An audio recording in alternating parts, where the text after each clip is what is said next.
Now, of course, as we were about to complete the fan cams, we thought, what's missing here? What's missing? We're trying to upload all the fan cams. I'm thinking, IP Vanish, guys. What's going on? We can't let them watch the fan cams without mentioning IP Vanish. The best VPN on the whole planet. It doesn't get better. It is the best by a mile. I tell you what, honestly, you look at other VPNs out there, and I'm telling you, they don't compare. They do not compare to IP Vanish. You want to watch the 3PMs? Click that link below, scan the QR code on screen, get an 83% discount as well. All right? Get down there, people, and enjoy the fan cams. Festival, I like it. Festival, I like it. Festival, I like it. Vámonos! Thank you, Shaggy. Good to see you, mate. Have a good one, mate. See you very fucking soon. Thank you, my friend. Thank you. 1 month to go. I'll tell you what, he had to do it, didn't he? He had to do it, honestly. No social anxiety whatsoever. No social anxiety. I'll tell you what, that was... Can I get one from you, Charlie? Absolutely not. Hey, listen, I mean, we're smiling now. It's been a little bit of time since the game finished. 1-1. I saw your predicted lineup. Was that your predicted or what you would have wanted? No, that's what I would have gone with. So you were happy with James in the midfield? Yeah, bro. That's the big game setup. That's what we do. Santos has done well, but I don't think he quite trusts him fully yet to do that job starting in a big game. And then obviously, yeah, Garnacho probably deserved to drop out based on Wednesday night with a forward coming in. And look, mate, do you know what? It's a sign of how far we've come that we're disappointed to come away with a 1-1 draw against Arsenal, where we've had a man down for over an hour. Yeah. We were absolutely outstanding today. I'm really pleased with what I've seen from this group. We put in a proper shift. Every man, without doubt, was brilliant. Everyone done their job. And it's just really frustrating that we didn't get the 3 points because Arsenal was so average. This is the Arsenal that are, what 5-6 points clear at the top. The Arsenal that they've been spending 7 years to build this team. And they turn up and did that. They were terrible today, mate. Absolutely terrible. And a team that is looking to win the title, right, playing away from home in a big game against a side with 10 men for more than an hour, and you don't go for it and you play like that. That's why these lot won't win the league, because of moments like that. If you're going to win the Premier League, you win games like that. And they didn't. So you don't think they'll win it? No, mate. Not if they're going to play like that. Where was that mentality to go and win that game? I'll tell you now, Man City win that game today. But they do. And for us, mate, it was really, really good. I'm really impressed with everyone. Reece James was unbelievable today. Absolutely outstanding in the midfield. Like Caicedo weren't even on the pitch for most of the game, and Declan Rice still wasn't the best midfield player. So, this is the levels that we're talking about of Reece. World class at right back, top class in midfield. That was one of the best performances I've seen from Reece in a long, long time.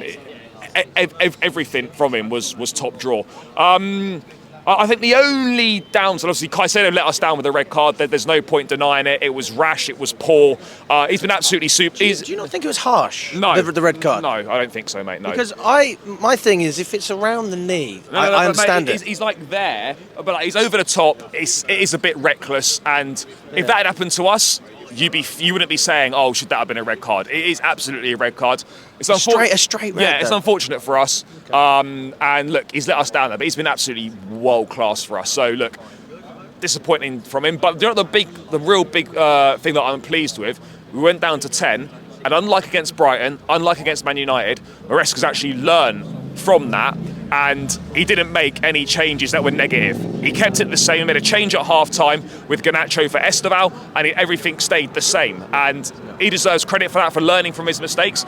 And the team just grew into the game. There wasn't really a moment at all at 10 men where I was like, I'm worried that Arsenal we're going to get rolled over. I'm worried that they're going to break us down. They're going to score, once the first goal went in, I didn't think they'd get another one. I didn't think it was going to be 2-3 or 4-1, and that's not always been the case. So, yeah, a real mixed sort of bag for in terms of how I'm feeling. So I would have taken a point at the start of the game today. I would have definitely taken a point, but given how we played and given the context of the game, I do feel disappointed not to get a 3.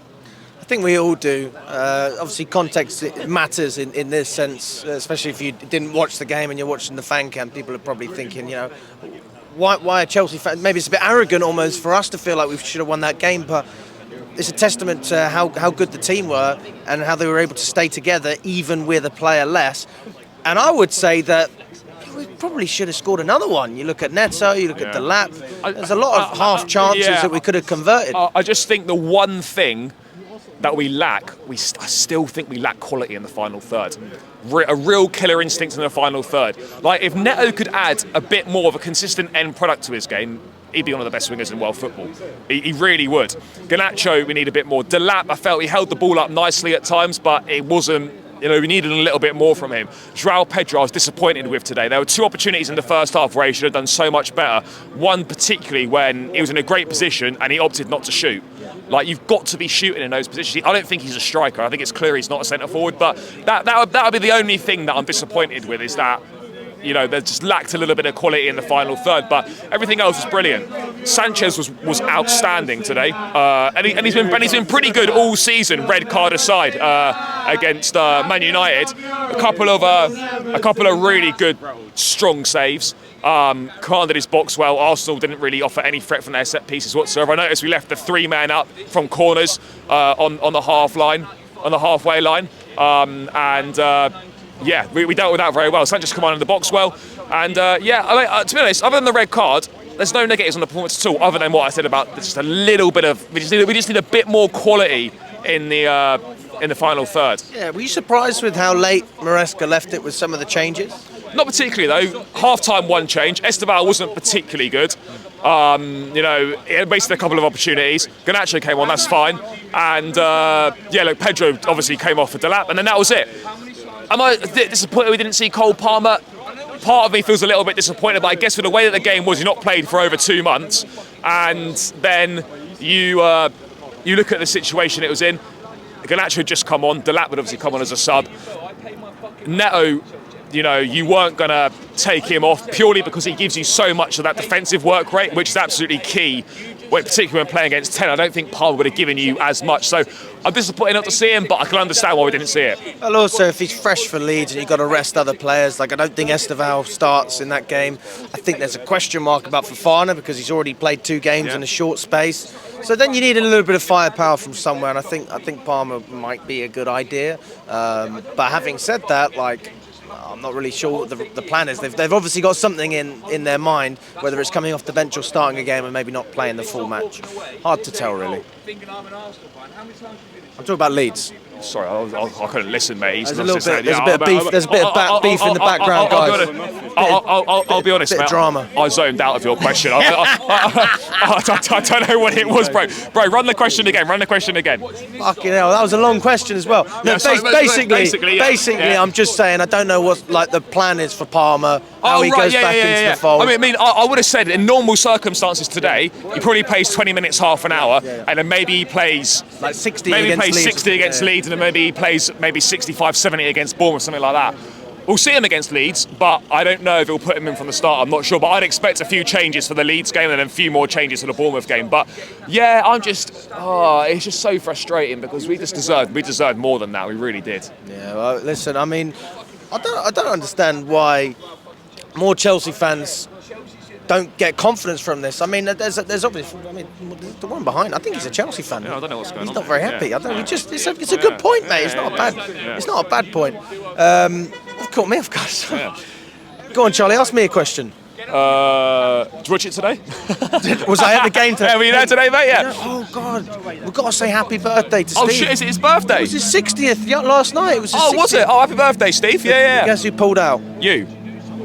Oh, this guy's a disgrace, isn't he? He pulled out, didn't he? Yeah, he's a disgrace. What did he text me? Not coming. Oh, Alex, something